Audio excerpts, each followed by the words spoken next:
কৌস্তব বাগচির বাবার ক্ষমতা থাকলে শুভেন্দুর সঙ্গে মুর্শিদাবাদে যাবে, ওকে গাড়ি থেকে নামিয়ে দড়া দিয়ে বেঁধে গাড়িতে টোচন করব, দিয়ে 10 ফুট ছেঁচড়িয়ে ওর মাথার ছিল তুলে দেবো, মানে চুল তো নাই, মাথার ছিল উঠে যাবে।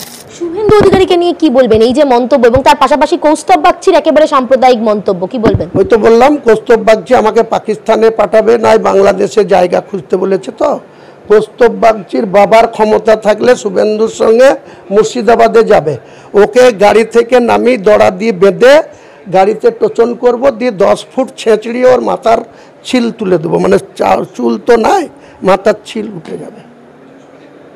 একটা কেস খাবো, 27টা বামফ্রন্টের পুলিশের খেতে পেরেছি, মমতা ব্যানার্জির গভর্নমেন্টের একটা কেস খাবো, তো কী হয়েছে? ওটা করলে ওর বেশি কিছু হবে না, অ্যারেস্ট করে দেবে।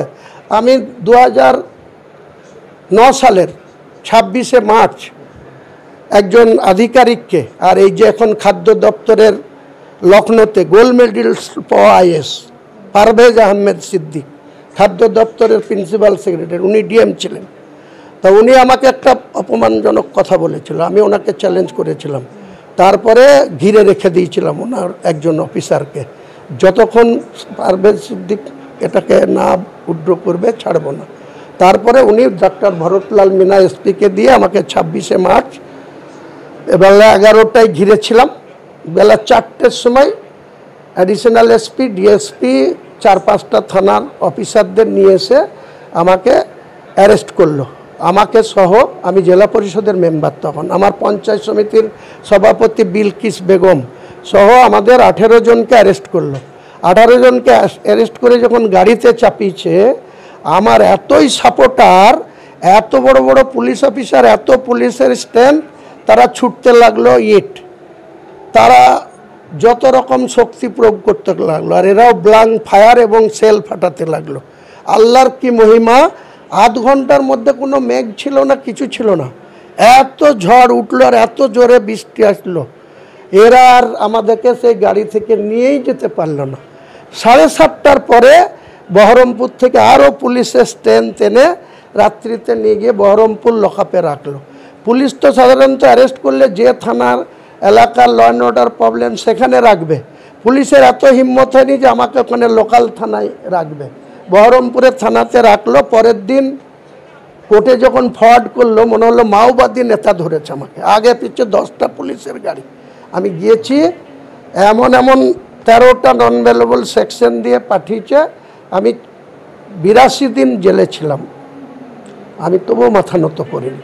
আমাকে অনেকবার বলেছে, তুই এত জেদাজেদি না করে পারভেজ আহমেদ সিদ্দিককে আমি বলছি তোকে বের করে দিচ্ছি, তারপরে তুই সরি বলবি বা একটা মীমাংসা। বললাম না, আমি অন্যায় করিনি, আমি ওর কাছে কেন মাথা নেব। তারপরে আমি হাইকোর্টে বেল চেয়েছি, কল্যাণজ্যোতি সেনগুপ্ত আর ডিপি সরকার, তাদের ডিভিশন বেঞ্চ আমাকে রিজেক্ট করেছে, বলেছে এ আইএস অফিসারকে চড় মেরেছে, তাহলে এখন নির্বাচন চলছে, যদি এ বাইরে যায় আরও না কত অফিসারকে মারবে, তাহলে একে এখন ছাড়া যাবে না। আমাকে মে মাসে ভোট হয়ে গেছে 2009-এ, আর আমাকে জুন মাসে বেল দিয়েছে। 82 দিন আমি জেলে খেটেছি। আমি ওসব নিয়ে অনুশোচনাও নাই, আমি জানি যে আমাকে বেঁচে থাকতে গেলে জেহাদ করেই বেঁচে থাকতে হবে, আমার সম্মান আমাকেই রক্ষা করতে হবে। আমাকে কেউ, সাধারণ মানুষ আমার পক্ষে আছে। এই যে আমাদের এতগুলা কলিগ এমএলএ, 20টা এমএলএ তৃণমূলের, তার ভিতরে 16টা মুসলিম এমএলএ, টোটাল 42টা রাজ্যে, তার ভিতরে আমার জেলায় 16টা এমএলএ। একটা এমএলএ আমাকে সাপোর্ট দেন, আমার কিচ্ছু যায় আসে না।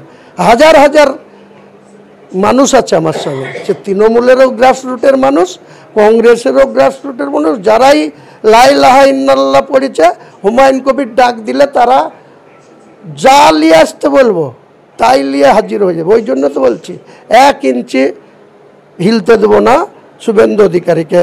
এই অধীর চৌধুরীকে 2014 সালে রেলের রাষ্ট্রমন্ত্রী, প্রচুর পুলিশ প্রোটেকশন, হিলতে দিইনি, 2.5 ঘন্টা রাস্তায় আটকে রেখেছিলাম। আমি এইরকমই রাজনীতি করি, তুষামতের রাজনীতি হুমায়ুন কবির করে না, দরকারই হয়নি।